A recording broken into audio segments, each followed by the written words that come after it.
Okay, today we're going to make chocolate pot of creme. It's a little fancier dessert, a variation of the American chocolate pudding. Many recipes call for making it with heavy cream and whole milk. Today we're just going to use whole milk, and I will go over the ingredients shortly. But let me show you that if you have a hotel pan or something where you've got different kinds of dishes that you can make the pot of creme in. Pot of creme means chocolate pots. I like to use a little deeper dish because after we fill the dishes with the custard, we're going to fill the outside of the pan. It's going to be baked in a hot water bath where we're going to fill the pan halfway up the sides of the dish. You can use a shallow dish, you can use a regular ramekin, or you can use a little pot with a lid, creme brulee dish, your choice. But the whole idea is to have a custard that is baked almost to where it sets. Now, the first thing we're going to do is we're going to preset our oven to 320.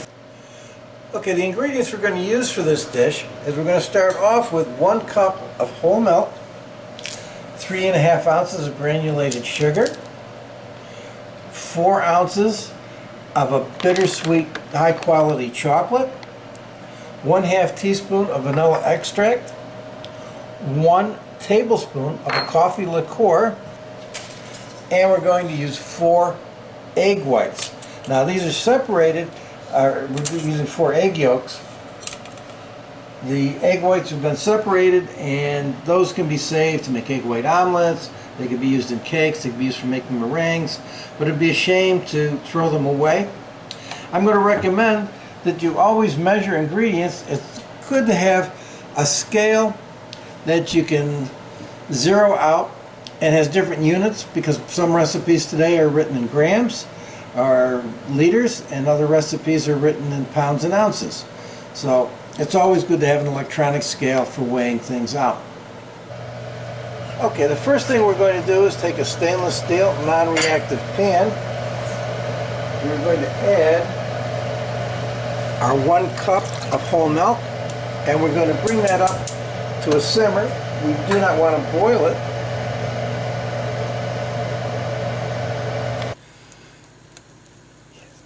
Okay, we've brought the milk to a simmer. I've turned the heat down to low. We're going to add our chocolate and our sugar and mix just until the chocolate is melted. You don't want to heat this up very high, and it takes just a minute. We want this to be smooth. Once the chocolate is melted, we're going to whisk our egg yolks and put our egg yolks into the custard.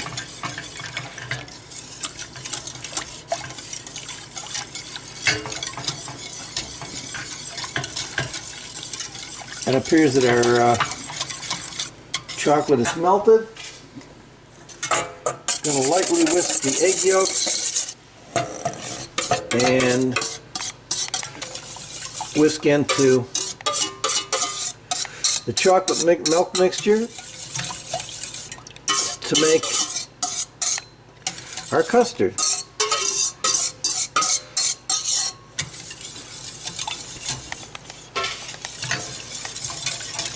Now that the egg yolks have been put in the chocolate mixture, we're going to add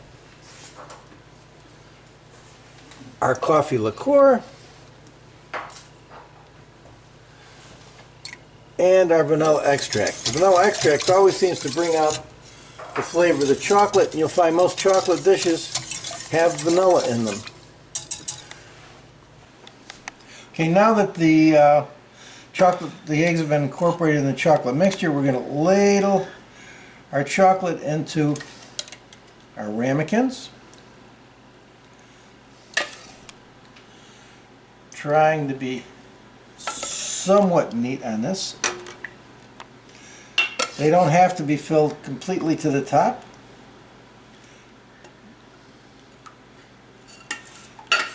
And this gives us 4 equal portions. I've heated water on a tea kettle, And we're going to fill the pan up halfway with hot water. And this is going into a 325-degree oven for approximately 30 minutes until it's almost set. Very often, people will take and put the pan on the rack, pull the rack out of the oven, put the pan on the rack and put the water in, so that you want to make sure that you're not splashing water into the pot of creme. Now we're going to put these in the oven and we'll see how these come out in 30 minutes. When I started making the pot of cremes earlier today, I messed up and redid them. It's very important, if you really want to become a good cook, to mess up every now and then. In order to get to perfection, you have to go past perfection. If you take a look at the first creme brulees that I did today, you'll notice that they have kind of a rough top to them. They're a little too solid because they were overcooked. I made the mistake of cooking them in the convection oven with the little bit higher heat. You can see that they're very grainy and it's not smooth. It's supposed to be a very luxurious pudding-like consistency. Now I baked this one in a dish that wasn't quite as deep, just because I didn't have enough for the deeper dishes. If you'll notice, there's a very, very shiny surface on the top, and if you take and put your spoon into it, you can see the difference in the creaminess of the finished product. And this is what they're actually looking for. So the important thing is, when you're cooking and making things, don't be afraid to make a mistake. If you don't ever make mistakes, you'll never get really, really good. There's your finished pot of creme with a little chantilly cream on the top. You can take and do some chocolate shavings also if you want. But there's your finished product, very rich and creamy, and something to try and compare to your prefab Americanized chocolate pudding.